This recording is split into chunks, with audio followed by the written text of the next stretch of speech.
भगवान अशोच्यान अन्न शोचस्तम, ये श्लोक बताया। अब भगवान कहते हैं ऐसे कभी भी नहीं है, जिसके कारण तुम दुखी हो रहे हो वो नहीं होंगे, ये बात नहीं है। तो द्वितीय अध्याय के 12 नंबर श्लोक में बता रहे, श्री भगवान उवाच न त्वेवाहं जातु नासं न त्वं नेमे जनाधिपाः न चैव न भविष्यामः सर्वे वयमतः परम। देखो, जो आत्मा को देह से भिन्न नहीं जानता है, आत्मा ही देह है समझता है, उसके लिए यहाँ पर कहते हैं देखो, देह आता है जाता है, आगे भी बताएंगे देह के बारे में, आगमापायिनो नित्याः तंततिक्षस्व भारत। अब कहते हैं देखो, जो जीवात्मा के दृष्टि से भी अगर देखोगे, बाद में तो आत्मा के एकत्व, आत्मा की एकता अनता, आत्मा एक ही है, वो सब सिद्धांत बताएंगे। अब कहते हैं जो जितने लोग तुम जिसके बारे में तुम सोच रहे हो, भीष्म महम संख्य द्रोणम च मधुसूदन जो बताया, अब सुनो, ऐसा कभी होगा कि तुम नहीं होंगे? ऐसा कभी होगा कि मैं नहीं होऊंगा?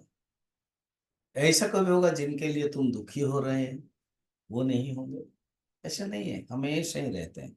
न चैव न भविष्यामः सर्वे वयमतः परम।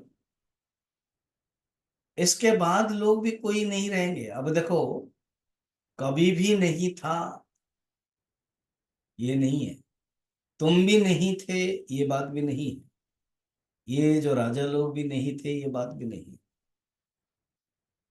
अर्थात आत्मा की दृष्टि से कहीं ना कहीं थे। शरीर अलग था, देश अलग था, समय अलग था, मगर थे।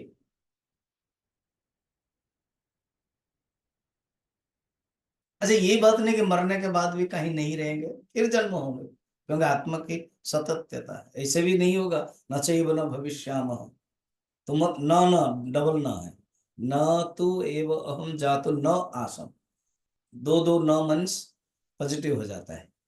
मैथमेटिक्स में बोलता है माइनस, फिर plus minus is equal to minus, माने दोनों प्लस हो जाता है। तो -3 और -3 इज इक्वल टू -6 हो जाता है।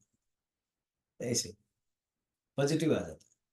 तो ऐसे बात नहीं कि हम नहीं थे, तुम नहीं थे, ये लोग नहीं थे। ऐसे भी नहीं होगा कि हम नहीं होंगे, तुम नहीं होंगे और ये लोग नहीं होंगे। हमेशा ही रहेंगे, सर्वे वयम अतः परम, सब लोग रहेंगे। इसी से कहते हैं आत्मा के जो एग्जिस्टेंस है ना, वो हमेशा ही रहता है, हम नहीं देख पाते हैं।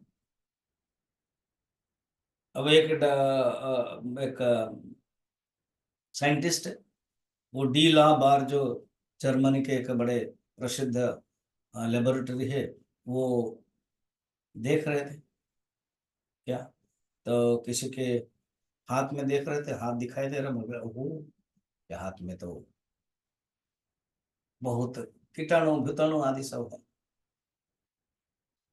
क्योंकि वो देख पा रहे थे।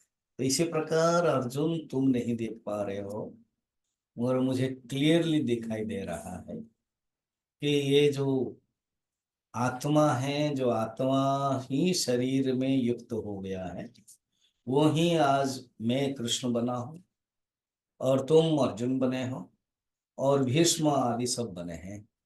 ये सब जीवात्मा है, मगर ये देखो, यहाँ पर वो समझाने के लिए जीवात्मा अलग है, मगर आत्मा की नित्यता बता रहे हैं। यहाँ पर एक पॉइंट है, ठीक है, मानकर चलते हैं कि सब अलग अलग है, मगर है नहीं, मानकर चलते हैं सब अलग अलग है, मगर सबकी नित्यता है, कभी नष्ट नहीं होती।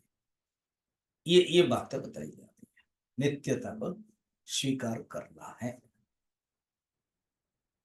भगवान ये बताना चाहते हैं स्टार्टिंग में आत्मा की नित्यता। फिर तो भगवान शुरू करते हैं अलग अलग श्लोक में, देहिनोस्मिन यथा देह, आगे के श्लोक में बताएंगे भगवान। देह मरता है, जो देही है, जो आत्मा है, वो जैसे जैसे तैसे रहता है। ये भगवान का भी प्रारंभ है उपदेश, आगे और बढ़ता जाएगा। इसलिए इसका नाम है सांख्य योग। सांख्य योग माने ज्ञान।